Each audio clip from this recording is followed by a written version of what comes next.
क्योंकि एक बात कहूं, जब भगवान हमारे पास होते हैं ना, तब हमारे अंदर से संग्रह की भावना खत्म हो जाती है। फिर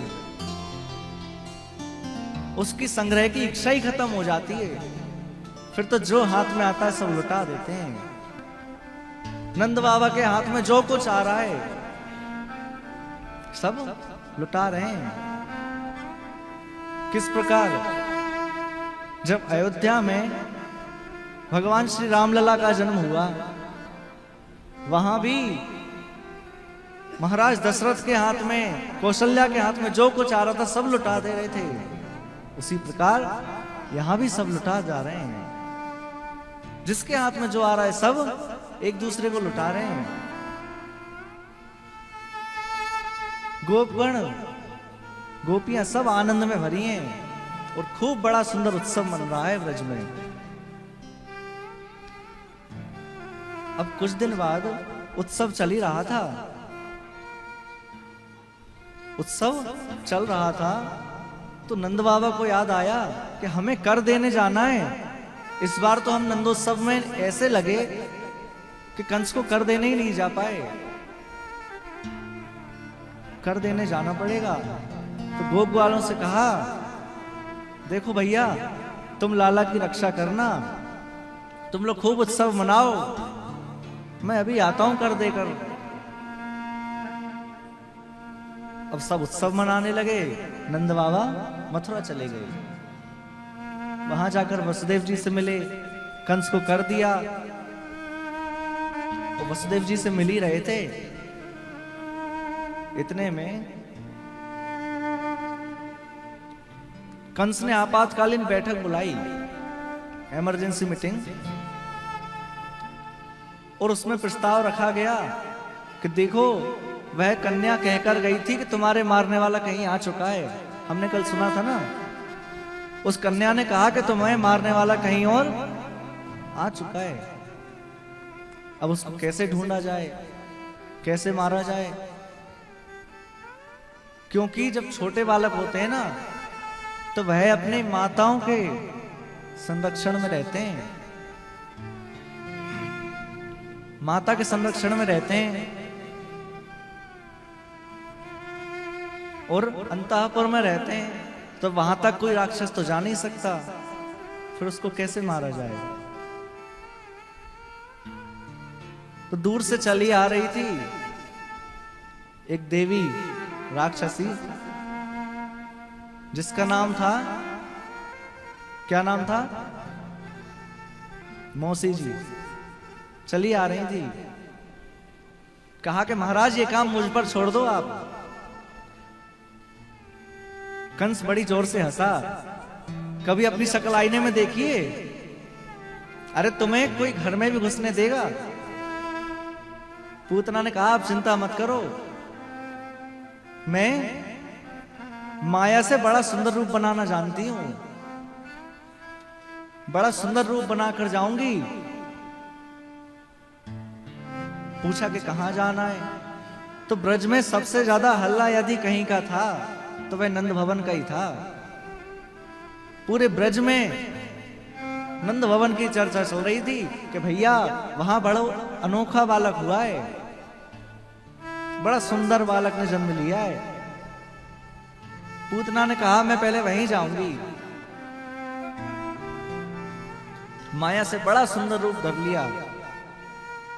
वो कितना सुंदर रूप धर लिया, यहां श्रीमद् भागवत में सुखदेव जी कह रहे हैं, ऐसा लग रहा है मानो वैकुंठ से लक्ष्मी जी चली आ रही हैं, हाथ में कमल का पुष्प है। इतना सुंदर रूप बनाया कि मानो लक्ष्मी जी आ रही है नारायण के दर्शन करने। पहुंच गई नंद भवन के द्वारे पर। अरे मैया यशोदा बधाई हो, नंद बाबा बधाई हो। मैया यशोदा को बुलाया, पूछा। मैया यशोदा ने आकर कहा, अरे बहना पधारो पधारो, आप सबन के आशीर्वाद से तो लाला भयो है। बड़ी भोरी हैं मैया यशोदा, आप सभी के आशीर्वाद से ही हुआ है। अंदर ले गई जहां उत्सव चल रहा था। पूतना ने कहा कि आपने मुझे पहचाना? अरे मैया, अरे बहना, तुमने मुझे पहचाना? यशोदा मैया कह रही हैं, अब एकदम साफ मना भी नहीं कर सकते कि नहीं पहचाना, नहीं तो बेचारी इतनी दूर से आई है, बुरा मान जाएगी। यशोदा मैया ने कहा कि बहना, मैं ठीक से पहचान नहीं पा रही हूं, देखा तो है पर पहचान नहीं पा रही। पूतना कह रही है, मैं मथुरा से आई हूं, ब्राह्मण पत्नी हूं, और मुझे ऐसा वरदान है कि जिसको मैं अपना दुग्धपान करा दूं ना, वह बालक चिरंजीव हो जाता है, लंबी आयु हो जाती है उसकी। नंदरानी कहने लगी, अच्छा तो जाओ, जाकर मेरे बालक को भी दुग्धपान करा दो, अंदर ही सोया है। आसानी से प्रवेश मिल गया अंदर। अब बाहर उत्सव मन रहा है, सब उत्सव में लगे, लेकिन पूतना पहुंच गई अंदर। अब ठाकुर जी तो अंतर्यामी हैं, देख लिया, आहा मौसी जी आ रही हैं, देखते से ही आंख बंद कर ली। क्यों कर ली आंख बंद? इसके कई भाव संतों ने दिए हैं। पहला तो पूतना माया से रूप बनाकर आई है, तो पूतना हुई मायावती, और भगवान नारायण, भगवान कृष्ण है मायापति। मायापति की जब दृष्टि मायावती पर पड़ेगी, माया पर पड़ेगी, तो क्या भगवान के सामने उसकी माया रह पाएगी? तुरंत असली रूप में आ जाएगी। तो भगवान ने विचार किया कि तुम अपनी लीला करते रहो, मैं तुमसे मतलब नहीं है, आंख बंद कर ली। एक संत कहते हैं कि भगवान विचार कर रहे हैं आंख बंद करके कि यदि मैं करुणा की दृष्टि से देखूंगा तो इससे प्रेम हो जाएगा, मार नहीं पाऊंगा फिर, और क्रोध की दृष्टि से देखा तो ये अपने आप जलकर भस्म हो जाएगी,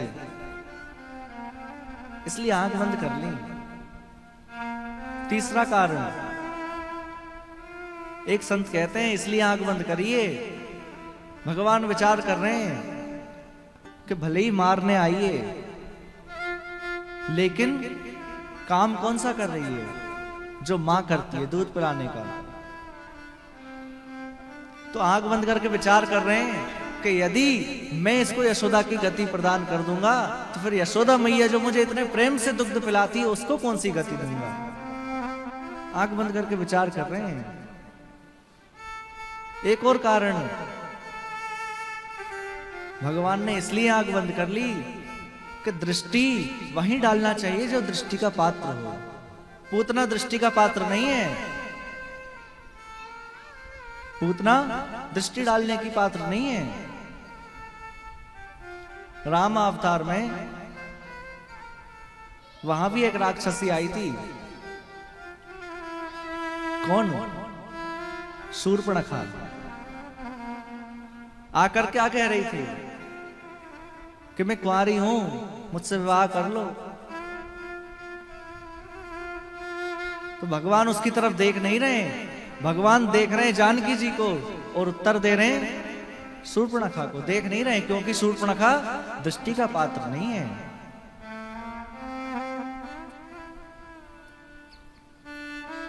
इसलिए यहां भी भगवान नेत्र बंद कर लिए कि वहां तो जानकी जी थी, अब यहां तो कोई नहीं है जिसको मैं देख लूं, इसलिए नेत्र बंद कर लिए। अनेक अनेक कारण हैं।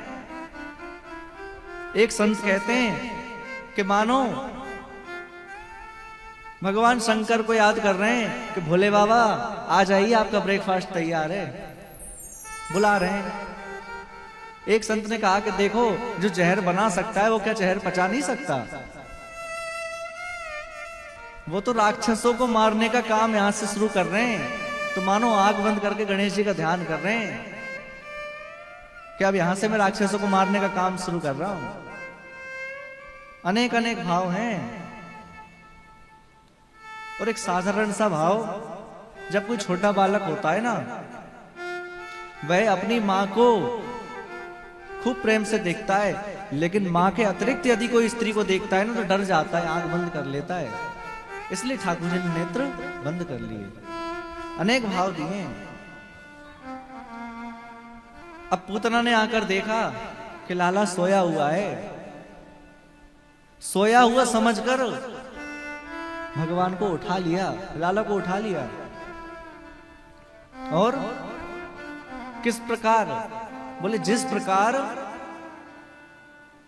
कोई साधारण रस्सी समझकर किसी भयंकर सर्प को उठा ले, उसी प्रकार पूतना ने साधारण बालक समझकर पर ब्रह्म परमात्मा को उठा लिया, अपने स्वयं अपने काल को उठा लिया।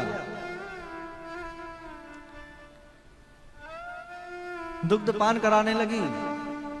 राक्षसी थी, दुग्ध तो कहां ही होगा। जो जहर लगा कर आई थी, भगवान ने पहले जहर पिया, थोड़ा बहुत दुग्ध रहा होगा, दुग्ध पिया, फिर भगवान उसके प्राणों का हरण करने लगे, प्राणों को खींच रहे हैं। पूतना असली रूप में आ गई, दौड़ने लगी, मथुरा की ओर दौड़ रही है और बोल रही है, अरे लाला छोड़ छोड़, 2 बार कहा है, समुंच मुंचा मिलित प्रभाषणी, लाला छोड़। कन्हैया मानो छोटे से कन्हैया कह पड़े, मौसी जी हम पहले तो किसी को आसानी से पकड़ते नहीं हैं, और जिसको एक बार पकड़ लें उसका तो कल्याण करके ही छोड़ते हैं। फिर अब तो हम आपका कल्याण करके ही छोड़ेंगे। भागने लगी मथुरा की ओर। भगवान श्री कृष्ण ने उसके प्राणों का हरण किया, और जैसे ही प्राण निकले, एक विशाल वृक्ष के नीचे, विशाल वृक्ष के पास जाकर, बड़े उपवन में जाकर गिर गई, प्राण निकल गए, और प्राण निकलकर भगवान के चरणों में समा गए। बड़ा विशाल देह है पूतना का, कितना बड़ा शरीर है। यहां लिखा है भागवत जी में, पूतना का शरीर 6 कोस का है। 6 कोस कितना होता है? 18 किलोमीटर। 18 किलोमीटर लंबा चौड़ा पूतना का शरीर, बहुत बड़ा शरीर। अब तो जहां जहां गिरी वहां वहां के पेड़ चकनाचूर हो गए, सब उसके नीचे दब गए। जैसे ही इतना भयंकर शब्द हुआ, सभी ब्रजवासी दौड़कर गए और जाकर देखा, अरे ये विशाल राक्षसी कहां से आ गई, लाला कहां है। भगवान कृष्ण को ढूंढा, लाला को ढूंढा, तो देखा छोटे से लाला उस पूतना के वक्षस्थल पर खेल रहे हैं ऊपर। अब काफी ऊंची थी, तो नसेनी लगाकर चढ़ाए, वहां से लाला को उतारकर लेकर आए, फिर पूतना का अंतिम संस्कार किया। और आप आश्चर्य मानेंगे, जब पूतना का अंतिम संस्कार किया ना, तो उसके देह में से, उसके अंतिम संस्कार में से बड़ी दिव्य सुगंध प्रकट हुई, पूरे ब्रज में सुगंध फैल गई। आप कहेंगे वो तो राक्षसी थी, फिर क्यों फैल गई, इतनी सुगंध क्यों हो गई फिर? तो इसका भाव देते हैं संत कि देखो, पहले तो वो राक्षसी थी, लेकिन जैसे ही भगवान श्री कृष्ण का अंग स्पर्श प्राप्त हुआ, वह एकदम पावन हो गई, और भगवान श्री कृष्ण के अंग स्पर्श से पूरी तरह पावन हो गई। इसलिए उसके देह में से बड़ी दिव्य सुगंध निकली। अंतिम संस्कार किया, मैया यशोदा ले गई गौशाला में, गाय के पूंछ से झाड़ा लगा रही हैं, और क्या नाम ले रही हैं? इंद्रियाणि ऋषिकेशः प्राणान् नारायणो वतु, श्वेत दीप प्रतिष्ठितं मनो योगेश्वरो वतु। भगवान ऋषिकेश तुम्हारी इंद्रियों की रक्षा करें। अब भगवान के नाम से भगवान को ही झाड़ा लगा रही हैं। भगवान नारायण तुम्हारे प्राणों की रक्षा करें। भगवान योगेश्वर तुम्हारे मन की रक्षा करें। पहली बार भगवान के नाम से भगवान को झाड़ा लगाया जा रहा है। और एक बात कहूं, छोटे बालकों को कभी नजर लग जाए ना, तो शुद्ध देसी गाय, शुद्ध भारतीय वेद लक्षणा गौ माता की पूंछ से झाड़ा लगा देना। जो भी अला वला है, जो भी नजर है, सब खत्म हो जाएगी। पर अब गाय मिले कहां? अरे हम लोगों के पास गाय रखने की जगह नहीं बची। लोग बड़ी बड़ी मेट्रो सिटी में रह रहे हैं, मल्टियों में रह रहे हैं, कहेंगे महाराज जी हम कहां गाय रखें? क्योंकि भैया झाड़ा तो जब लगाओगे जब गाय बचेगी। एक बात कहूं, गाय को अपने घर में रखो या ना रखो, लेकिन गौ माता को अपने हृदय में अवश्य रखना। अपने हृदय में रखें गौ माता को। एक किसी सभा में किसी व्यक्ति ने कहा कि महाराज जी आप इतनी गौ माता के लिए बोलते हैं, इतना गाय गाय करते हैं। एक किसी संत से पूछा कि आप इतना गाय के लिए प्रवचन करते हैं, लेकिन आजकल की गाय आवारा हो गई, रोड पर घूमती हैं। तो उन संत ने उस व्यक्ति को फटकारते हुए कहा कि गाय आवारा नहीं हो गई, हम लोग आवारा हो गए। क्योंकि माँ कभी आवारा नहीं होती, बेटे आवारा होते हैं जो अपनी माँ को सड़क पर छोड़ देते हैं। हम लोग आवारा हो गए। गौ माता तो गौ माता है।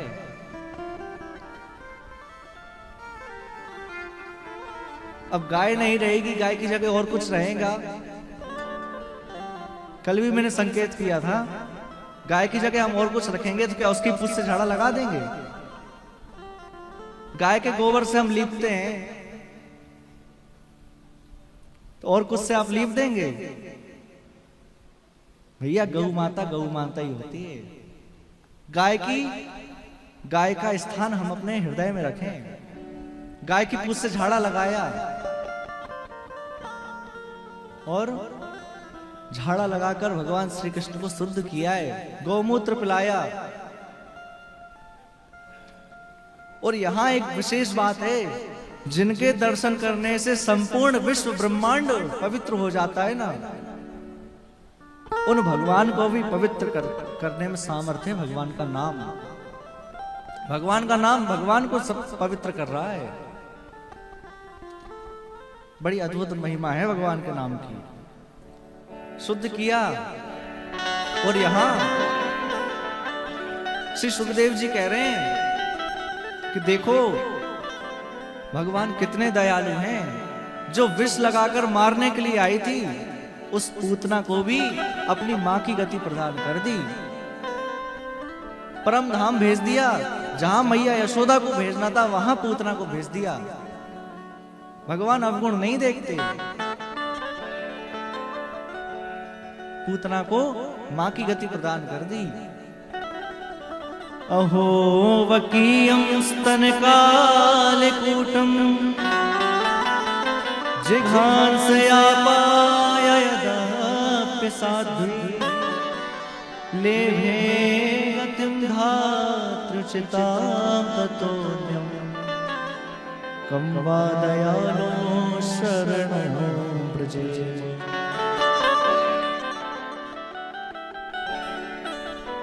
अरे ऐसे दयालु भगवान कहां मिलेंगे जो जहर पिलाने वाली को भी गति प्रदान कर दें।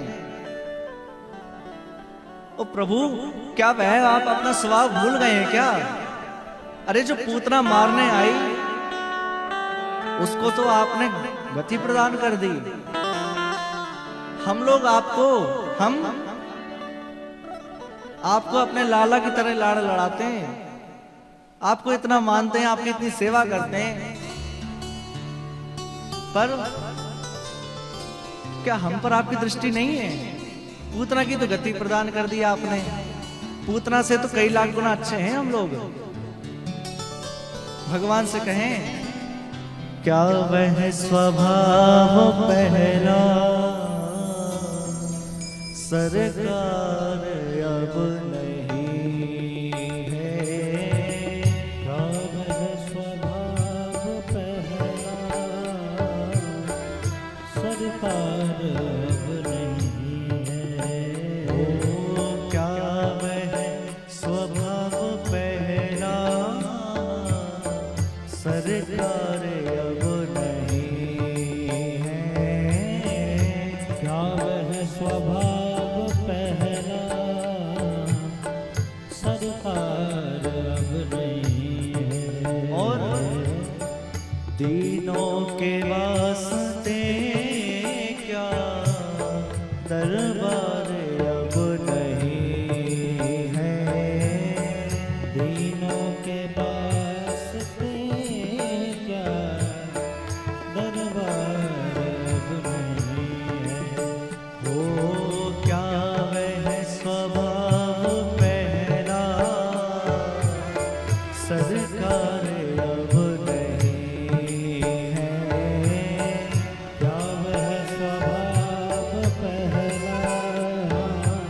श्री भक्त वत्सल भगवान की।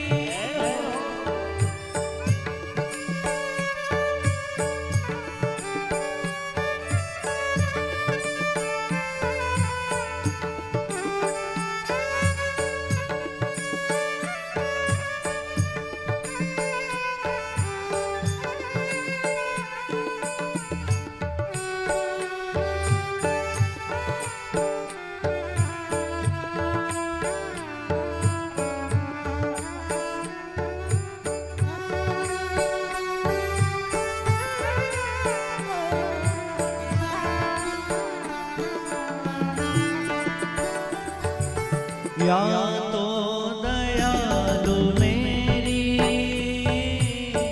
दृढ़ दीनता नहीं है, या तो दयालु मेरी दृढ़ दीनता नहीं है। भगवान से क्या कहें? या तो मुझे लगता है कि मेरी भक्ति में इतनी दृढ़ता नहीं है, क्या आप मेरी ओर नजर करें, आप मेरी गति करें। या तो दयालु मेरी दृढ़ दीनता नहीं है, या तो दयालु मेरी दृढ़ दीनता नहीं है। या फिर या दीनों की तुम्हें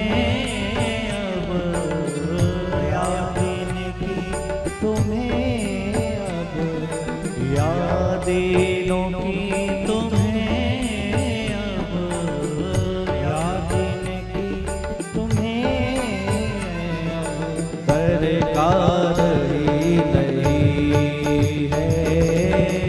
क्या वह स्वभाव पहरा सरदार अब नहीं है। ओ दीनों के वास्ते दरबार अब नहीं है। दीनों के वास्ते क्या जय हो।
सरकार अब नहीं है। अब है स्वभाव पहला, सरकार अब नहीं। और बिंदु जी क्या कह रहे हैं? बिंदु जी का पद है अंतिम पंक्ति, बड़ी सुंदर बात कह रहे हैं। क्या? दौड़े थे द्वारिका से जिस पर अधीन होकर, दौड़े थे द्वारिका से जिस पर अधीन होकर, जिस पर अधीन होकर आप द्वारिका से दौड़ गए। अरे जिन अश्रुओं को देखकर आप दौड़ पड़े, जिन अश्रुओं को देखकर आप दौड़ पड़े, और उस अश्रु बिंदुओं से, उस अश्रु बिंदुओं से, उन्हें अश्रु बिंदुओं से अश्रु बिंदुओं से क्या प्यार अब नहीं है। क्या है स्वभाव पहला, सरकार अब नहीं है। ओ दीनों के वास्ते क्या दरबार